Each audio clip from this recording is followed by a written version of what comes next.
Fala pessoal, sejam bem-vindos! Começando mais um vídeo recheado de informações importantíssimas. Mas antes, inscreva-se agora mesmo no canal, deixe o seu like e compartilhe esse vídeo com o máximo de pessoas. Assim você vai estar me ajudando demais. Giro na tela e notícias a seguir.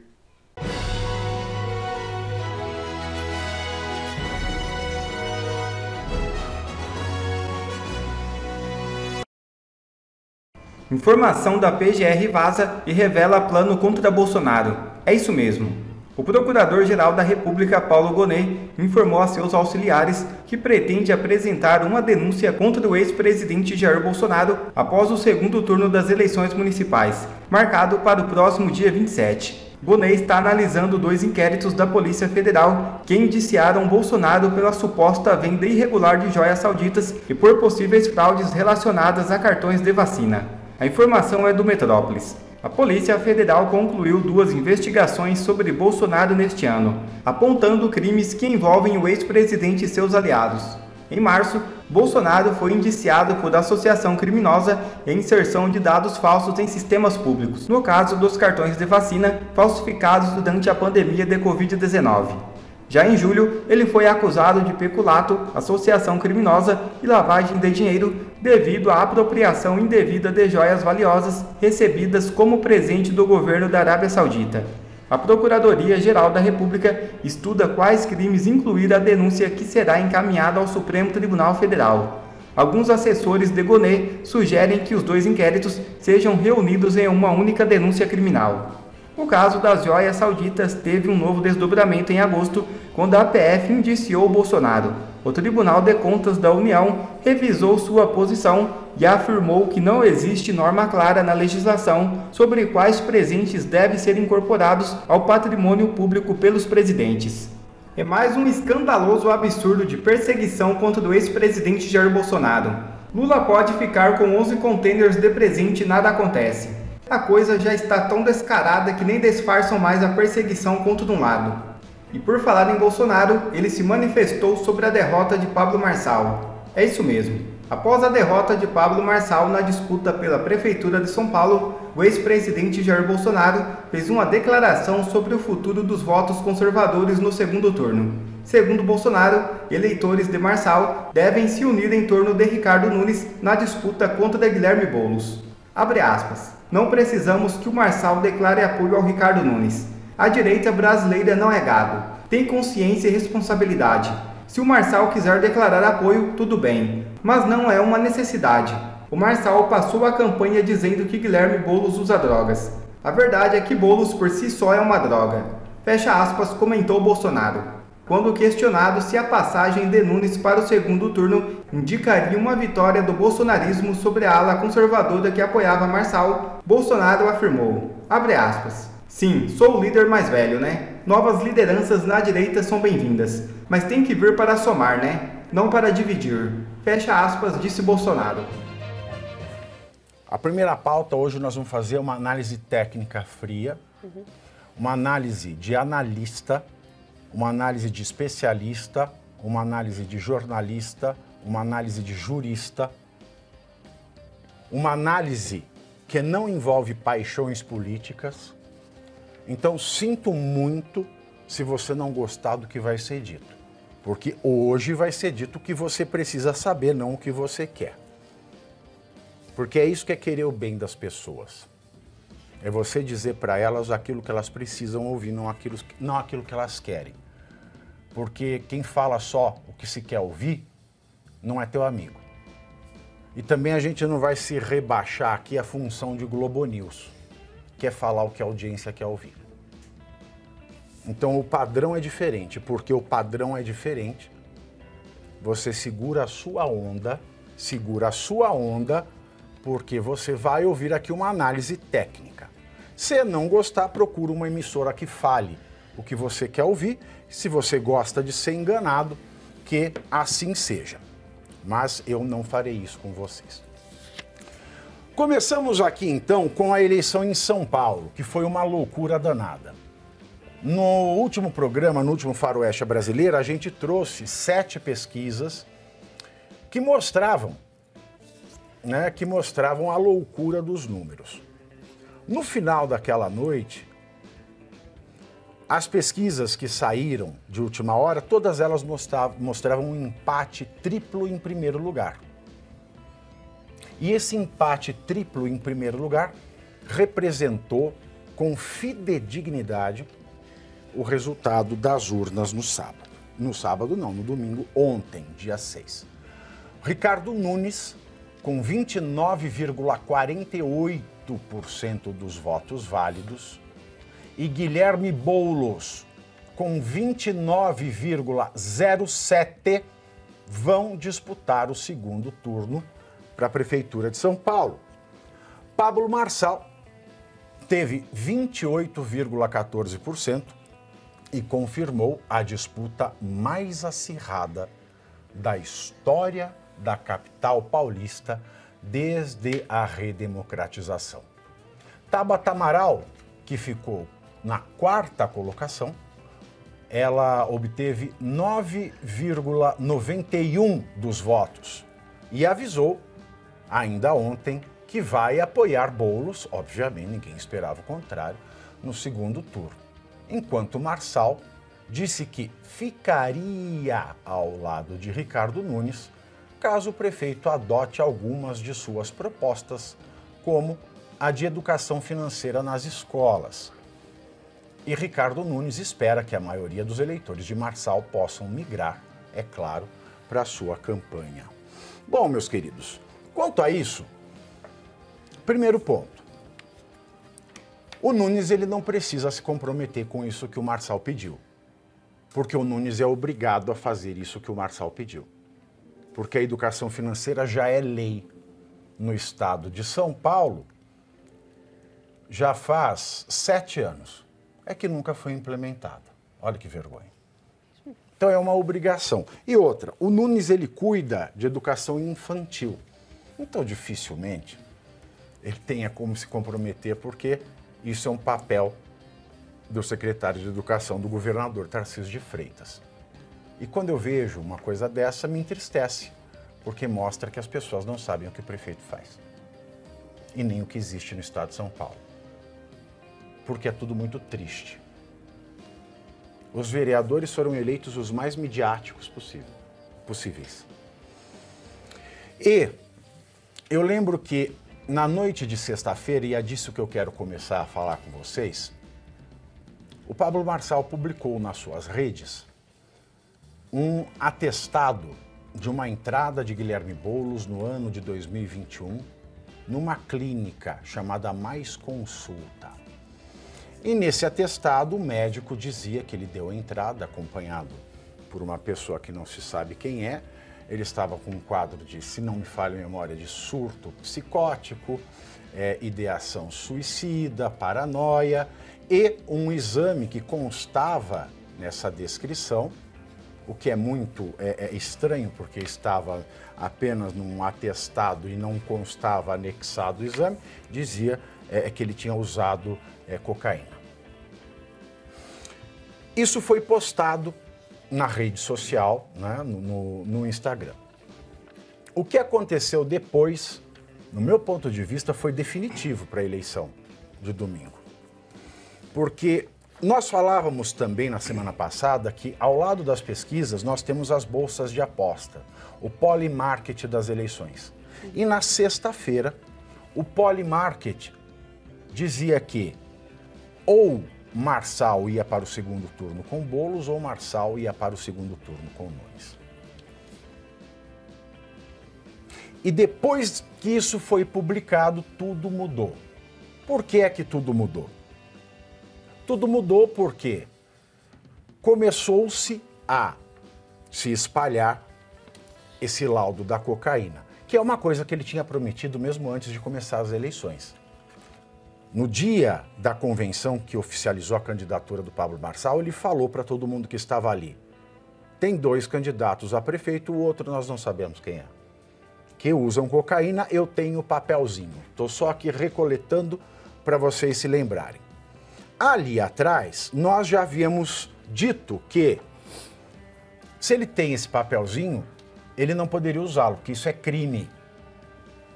E quando ele foi interpelado a se justificar, quando ficou claro que aquele laudo que ele publicou na sexta-noite era falso, ele trouxe o novo "fumei, mas não traguei". Que foi? Não, eu não fiz o laudo falso, eu só publiquei. E o que mais me espantou é que a imprensa brasileira deixou essa resposta ao Léo e não confrontou. Mas você não sabe que publicar somente também é crime? Vou trazer aqui para vocês esses dados e eu vou passar para os nossos debatedores, porque isso é uma questão muito séria.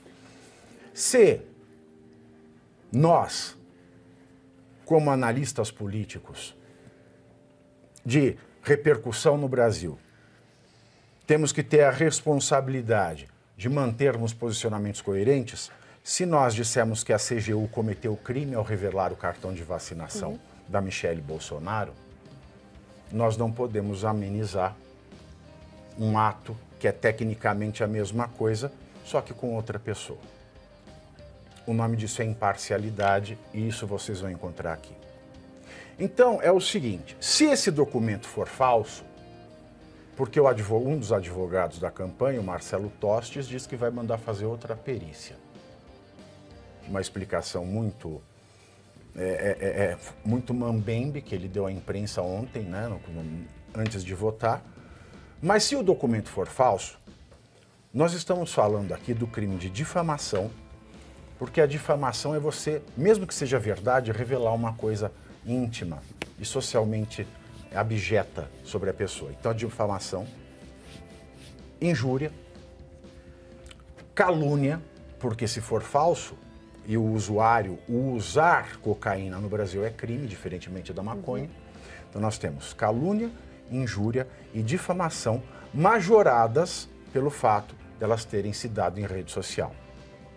Esses 3 crimes podem dar até 3 anos de reclusão.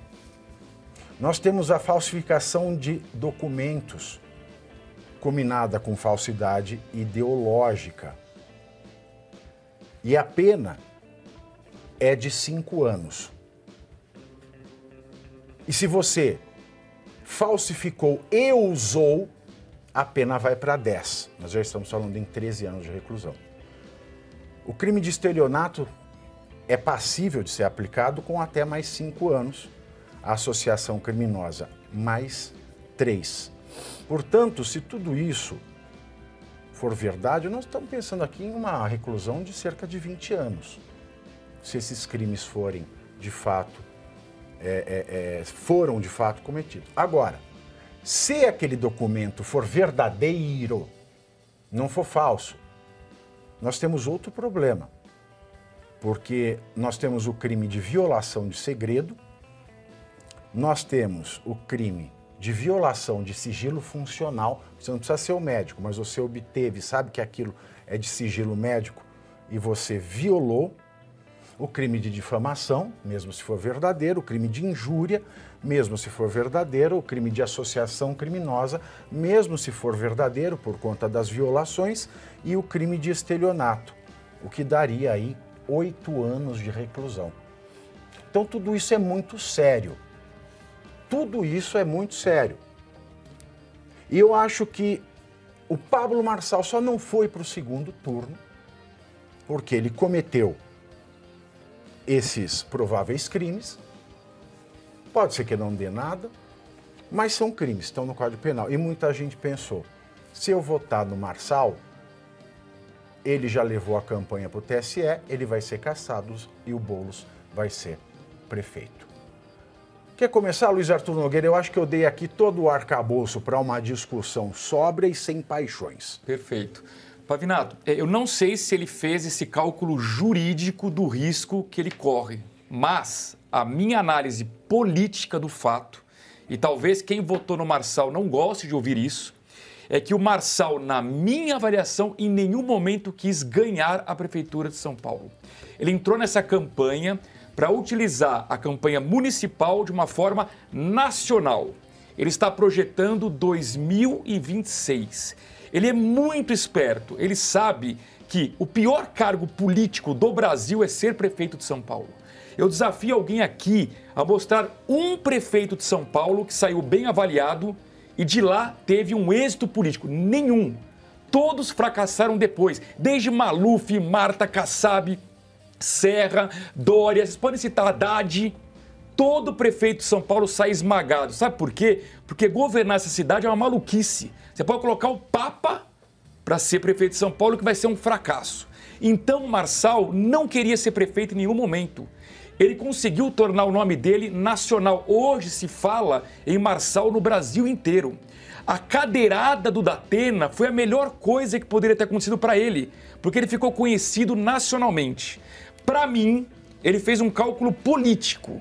E ele estava, sim, tentando criar uma forma de não ganhar a eleição, por mais maluco que isso possa parecer. Então, na hora que ele divulga algo que ele sabe que é ilegal, talvez ele já esteja pensando, ou estivesse pensando em como não assumir a Prefeitura de São Paulo. Agora, o risco que ele corre é a questão que o Pavinato acabou de falar, o lado jurídico. Porque se ele se tornar inelegível, o plano dele para 2026 foi por água abaixo. Eu vou lhes dizer uma coisa aqui que eu não diria, certamente, professor, porque eu votaria no Marçal até o episódio de sexta-feira. Aí muita gente vem e fala, ah, mas se a esquerda fizesse isso não dava nada. Mas se eu passar a assumir que o que a esquerda faz, ela pode fazer, eu vou ter que desconsiderar que existe lei e ordem nesse país. Ou pelo menos que eu queira que exista lei e ordem. Eu não posso passar pelo argumento, ah, porque ele rouba, eu também posso roubar. Porque a esquerda comete crimes, eu também posso cometer. Porque senão eu vou ser nada mais, nada menos do que uma paródia, uma caricatura da esquerda. Sou eu, Ivan. Inicialmente, meus cumprimentos a ti, Geise, Dani, ao Nogueira, a todos que nos acompanham, essa equipe maravilhosa da Oeste. Pavi, há alguns elementos que o Arthur trouxe, com os quais eu concordo, por mais conspiratória que possa parecer a teoria dele, mas não é. Tá? Eu vou pegar aquilo que o Pablo Marçal fez. E esse é o ponto que me interessa. Tá? O Pablo Marçal, ele foi a personagem por excelência desta eleição e das eleições de 2024. A eleição de 2024 vai ficar marcada por um indivíduo que interpretou a realidade política de um determinado local que corresponde a um país. São Paulo é maior do que a Áustria, em termos populacionais, e em termos de problema, eu acho que corresponde a um dos piores países do mundo. Tá? Ele simplesmente pegou esse case, ele trouxe a novidade, ele mostrou o fracasso e a fragilidade do nosso sistema eleitoral, do nosso sistema de debate, da maneira como as coisas são conduzidas e estrategicamente são montadas para eleger um prefeito.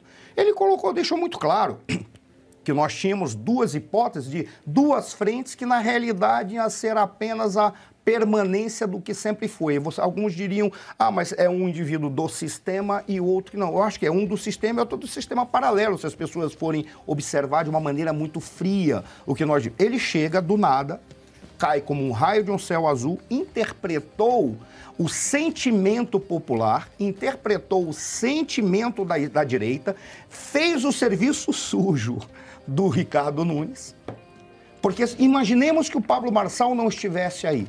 Só haveria uma pessoa para desestabilizar o processo como um todo e chegar, inclusive, a ser eleito.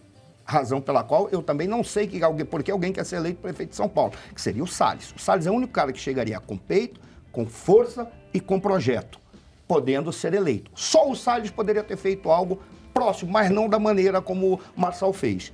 E o que ele trouxe? Ele trouxe a novidade. Aí é que está o detalhe.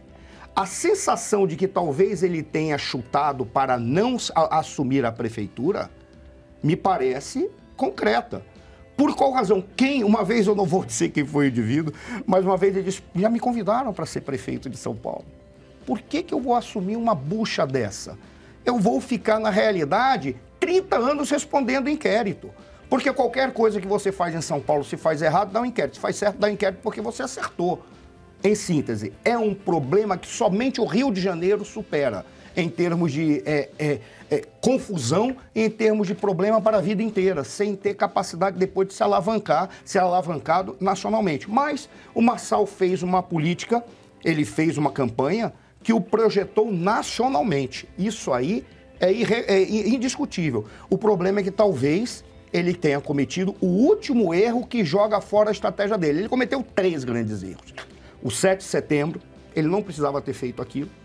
Bastaria ele ter falado, estou chegando de viagem, eu não fui porque eu tinha que resolver problemas internacionais. Eu estou tratando de paradiplomacia, que é a diplomacia da cidade de São Paulo com o exterior, sem passar pelo Ministério das Relações Exteriores. Ele cometeu esse erro.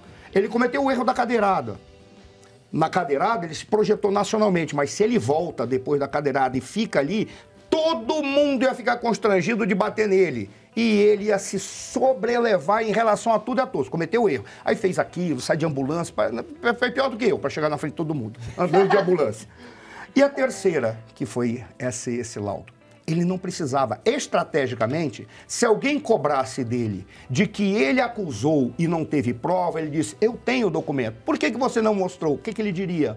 Porque eu verifiquei o documento é falso. E eu não poderia fazer isso, e agora eu peço desculpa. Estaria anulado, ninguém ia falar nada. Se ele não apresenta, as pessoas chamam ele de covarde, não, porque eu estou analisando aquilo tudo que eu vi, não funcionou depois das eleições. Ou seja, foi um erro de cálculo tático aí dentro da estratégia dele. E eu não sei quem foram os assessores que cometeram a bobagem de falar, faça. Porque se os assessores falaram, não faça, e ele fez, aí ele tem problema de ser aquele que não, que faz aquilo que os outros, não faz aquilo, ele se cerca de indivíduos que não dizem aquilo que ele precisa ouvir, mas aquilo que ele quer ouvir. Se assim ele está cometendo o erro de todas as lideranças que sobem que nem um foguete e caem que nem um meteoro, porque não tem nada nem ninguém ao seu redor. Quando eu olho, e eu já encerro, quando eu olho o que o Pablo Marçal representa, ele representa a primeira coisa, um espelho em relação a toda essa porcaria que é o nosso sistema eleitoral, o sistema partidário. E ele mostrou que esse sistema é tão falho que alguém como ele, que veio, é verdade, sem fundo eleitoral, sem televisão, sem nada, conseguiu chegar onde chegou. E tem um detalhe, hein? Está confirmado que o X, o banimento do X, interferiu na eleição, sim. Porque as regiões mais periféricas, onde ele perdeu, e não aonde ele foi, porque ele foi lá, mas onde ele perdeu, lá o que funciona bem funcionado. Se você não tiver a internet, você é obrigado a assistir a TV normal, que é a do Diário Oficial da União, que já tinha um candidato e que até mostrou agora no resultado a maneira como eu falo. Não, porque o Guilherme Boulos conseguiu fazer isso, como se os outros não tivessem existido, já fazendo a pré-campanha na apresentação dos resultados. Basicamente é isso. Quer ver mais conteúdos como esse? Então inscreva-se agora mesmo no canal e ative o sininho das notificações. Assim você não perde mais nenhum conteúdo que é postado aqui no canal. E também já deixe o seu like para o YouTube ajudar a divulgar o nosso trabalho. Fico por aqui e que Deus abençoe a todos.